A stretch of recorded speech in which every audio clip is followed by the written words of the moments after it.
Hello दोस्तों, प्रभात learning channel पर आपका स्वागत है। दोस्तों, मैं आज आपको Bihar SSC inter level mains exam के मुताबिक आज मैं आपको नंबर सिस्टम का वीडियो प्रोवाइड कर रहा हूं। दोस्तों, यह वीडियो आपके लिए बेहद महत्वपूर्ण है। इस वीडियो को अंत तक देखने के बाद ही आपको पता चलेगा कि इसमें कितना अच्छा कंटेंट दिया जा रहा है। दोस्तों, अगर वीडियो अच्छा लगे तो इसको निश्चित तौर पर चैनल को सब्सक्राइब करें और वीडियो को लाइक, शेयर और कमेंट करने का कृपया कोशिश करें। दोस्तों, पहला चैप्टर है नंबर सिस्टम। नंबर सिस्टम के बारे में अगर आप पहले से जानते हैं तो अच्छी बात है, अगर नहीं जानते हैं तो मैं इसमें कुछ आपको यूनिक चीज़ बता रहा हूँ। नंबर सिस्टम, सबसे पहले हम ये जानें कि नंबर बनता किससे है, नंबर होता क्या है। दोस्तों, नंबर बनता है अंकों से। नंबर किससे बनता है? डिजिट यानी कि अंकों से। अब कोई भी नंबर जैसे मैं लिखते हैं, अगर 72 लिखे तो 72 में 2 और 7 क्या है? डिजिट है, जो कि 7 और 2 दो अंकों की नंबर से बनी संख्या है। अगर दोस्तों इसको हम लोग 1 डिजिट और इसको हम लोग 10 डिजिट कहते हैं। अब जैसे कोई भी दो अंकों की नंबर बनाना हो यानी संख्या बनाना हो तो दो अंकों की संख्या होता है 10 गुने दहाई का अंक प्लस इकाई का अंक। दोस्तों, इस फॉर्मूला से हम लोग दो अंकों की संख्या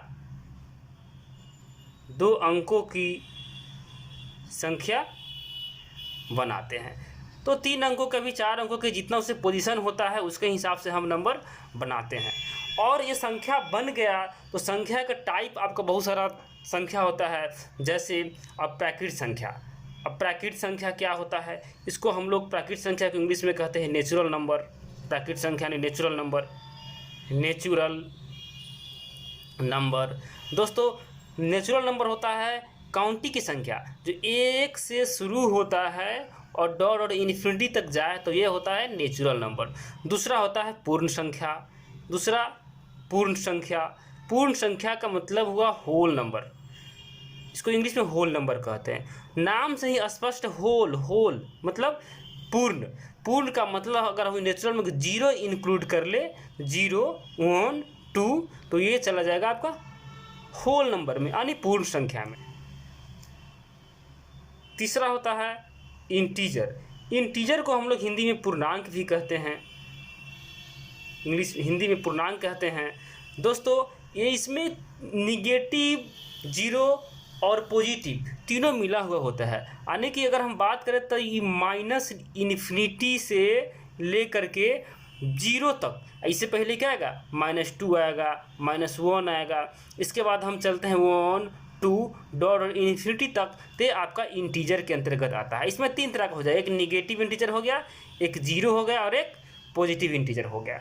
दोस्तों, इसमें कुछ जानने वाली ये बात है कि अगर आपका कोई नंबर अगर मान लेते हैं कि 4.75 लिखता है तो ये डेसिमल में है, पूछेगा क्या यह इंटीजर नंबर है? दोस्तों, ये पूरी की पूरी इंटीजर नंबर नहीं है। अगर इसका इंटीजर नंबर पूछे तो ये 4.75 है तो इसका इंटीजर क्या हो जाएगा? 5 हो जाएगा। अगर वही 4.35 रहे तो इसका इंटीजर क्या हो जाएगा? 4 हो जाएगा। यानी कि जब डेसिमल में रहे तो इसका इंटीजर नंबर वो होगा जिसके वो नियर बाई हो। अगर ये 4.75 5 के नियर बाई है, 4.35 4 के नियर बाई, इसलिए इसका इंटीजर नंबर 5 हो गया, इसका इंटीजर नंबर 4 हो गया। दोस्तों, इंटीजर के बाद प्राइम नंबर को हम लोग हिंदी में अभाज्य संख्या कहते हैं। क्या कहते हैं? अभाज्य संख्या कहते हैं। अभाज्य संख्या वो संख्या होती है जो सिर्फ अपने आप से और 1 से कटे, यानी कि ओनली 1 एंड सेल्फ, इससे कटे। अब एग्जाम्पल में लीजिएगा दोस्तों, अगर इसका डेफिनेशन लिखना है तो मैं आपको एक बार फिर से हिंदी में बता देता हूँ कि वो संख्या जो 1 और खुद से कटे और दूसरे किसी भी नंबर से नहीं कटे तो वो अभाज्य संख्या होगा। जैसे 2, 3, 5, 7, ये क्या होगा? अभाज्य संख्या होगा। अब इसमें ये भी क्वेश्चन पूछ सकता है कि अभाज्य संख्या सबसे छोटी अभाज्य संख्या क्या होता है? 2 होता है। ये सबसे छोटी अभाज्य संख्या है, ये सबसे छोटी अभाज्य संख्या है, छोटी अभाज्य संख्या है। दोस्तों, क्वेश्चन पूछा हुआ क्वेश्चन है, सीधे पूछ देगा निम्नलिखित में से कौन सी छोटी अभाज्य संख्या है। इसमें दोस्तों बहुत सारे क्वेश्चन डायरेक्ट क्वेश्चन के वे में रहता है, इसीलिए आप धीरे धीरे हम लोग बढ़ रहे हैं इसमें। अब अभाज्य संख्या जान गए तो अभाज्य संख्या से भी आपको क्वेश्चन पूछेगा, डायरेक्ट क्वेश्चन पूछेगा 1 से 25 के बीच में कितनी अभाज्य संख्या है, कितनी अभाज्य संख्या। दोस्तों इसमें पूछेगा 25 से 50 के बीच कितनी अभाज्य संख्या है। दोस्तों इसमें भी पूछ सकता है 50 से 100 के बीच में कितनी अभाज्य संख्या है। दोस्तों इसमें 50 से 100 के बीच कितनी अभाज्य संख्या है, ये क्वेश्चन डायरेक्ट पूछा जा सकता है, इसीलिए इस डाटा को आप याद कर ले। 1 से 25 तक अभाज्य संख्या की संख्या 9 अभाज्य संख्या है, 9 अभाज्य संख्या है। 25 से 50 के बीच आपको 6 अभाज्य संख्या मिल जाएगा। 50 से 100 के बीच आपको 10 अभाज्य संख्या मिल जाएगा। यानी कि 1 से 100 तक पूछेगा तब जोड़ सकते हैं 9, 6, 15, 10, 25, यानी कि 1 से 100 तक कितना 25 अभाज्य संख्या यानी कि प्राइम नंबर हो जाएगा। दोस्तों इस डाटा को आप याद कर लेंगे। उसके बाद स्वरूप प्राइम नंबर से जुड़ा हुआ आपको और क्वेश्चन पूछेगा जो कि बहुत बेहद इंपॉर्टेंट क्वेश्चन है, को प्राइम। को प्राइम दोस्तों को प्राइम नंबर का मतलब होता है वह नंबर जिसका, मान लें कि कोई ए और बी कोई दो नंबर है, अगर दोनों का अगर HCF 1 आता है, HCF 1 आता है तो क्या हो जाएगा, ये को प्राइम हो जाएगा। अगर दोनों का HCF 1 आ जाएगा तो को प्राइम नंबर आ जाएगा, क्या हो जाएगा, को प्राइम नंबर हो जाएगा। अब एग्जाम्पल में ले सकते हैं, एग्जाम्पल के तौर पर ले सकते हैं 5, 7, इस दोनों का अगर HCF निकालेंगे तो 1 आएगा, अर्थात ये को प्राइम नंबर हो जाएगा। 3, 5 क्या हो जाएगा, को प्राइम हो जाएगा, ठीक है। 7, 11 क्या हो जाएगा, को प्राइम हो जाएगा। जिसका HCF 1 आ गया वो को प्राइम हो जाएगा।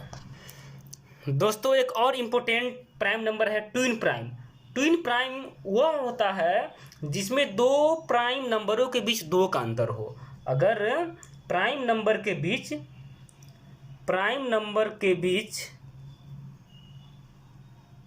2 का अंतर हो तो ट्विन प्राइम हो जाएगा दोस्तों।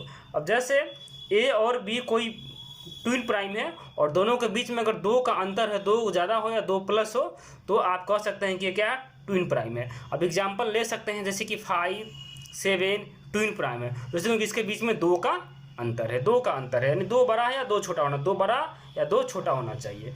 हम 3, 5 ये भी ले सकते हैं, ये दोनों भी ट्विन प्राइम होगा क्योंकि इसके बीच में 2 का अंतर है। दोस्तों इसमें इंपॉर्टेंट क्वेश्चन ये पूछ सकता है कि 1 से लेकर 50 तक के बीच में कितने ट्विन प्राइम है। 1 से 50 तक के बीच, 1 से 50 तक के बीच कितनी ट्विन प्राइम है, ट्विन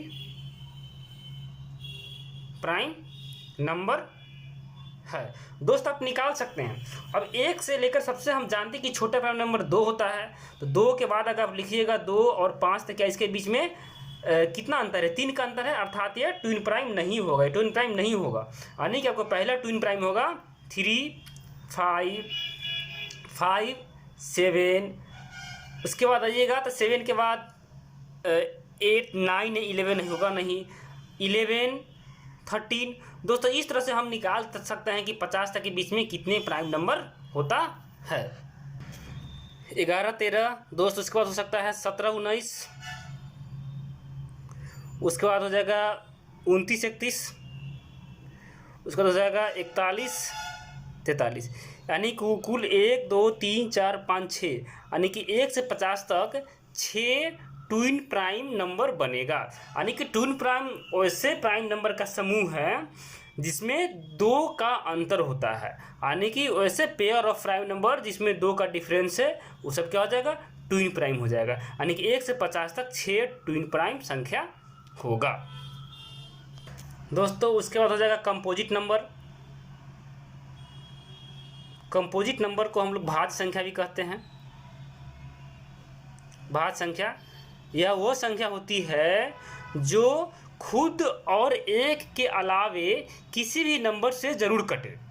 1 और खुद के अलावे किसी भी नंबर से ज़रूर कटे। जैसे अगर मैं बात करूँ 2, तो 2 जो है 1 और 2 से तो कटेगा ही, इसके बीच में और किसी से नहीं कटेगा, यानी कि 2 कंपोजिट नंबर नहीं होगा। यानी पहला कंपोजिट नंबर हो जाएगा 4, उसके बाद 5 नहीं होगा दोस्तों, 6 होगा, 7 नहीं होगा, 9 होगा, 10 होगा, 11 नहीं होगा, 12 होगा। यानी कि हम ये भी कह सकते हैं कि प्राइम नंबर के अलावे जो भी नंबर होगा वो कंपोजिट नंबर होगा। यानी कि अब इसमें से क्वेश्चन बनता है कि सबसे छोटा कंपोजिट नंबर कौन सा होगा। सबसे छोटा कंपोजिट नंबर दोस्तों 4 होगा। सबसे छोटी कंपोजिट नंबर 4 हो जाएगा। कंपोजिट नंबर दोस्तों ये क्वेश्चन डायरेक्ट उठाकर पूछ जाता है। और दोस्तों कंपोजिट नंबर के बारे में आपको ये पूछा जा सकता है कि 1 से 25 तक के बीच में कितने कंपोजिट नंबर होगा। 1 से 50 तक के बीच 1 से 50 तक कितना कंपोजिट नंबर है, 50 से 100 तक कितना कंपोजिट नंबर है। दोस्तों ये भी क्वेश्चन डायरेक्ट पूछा जाता है। वीडियो दोस्तों अच्छा लगे तो ज़रूर लाइक, शेयर और कमेंट करें। धन्यवाद दोस्तों।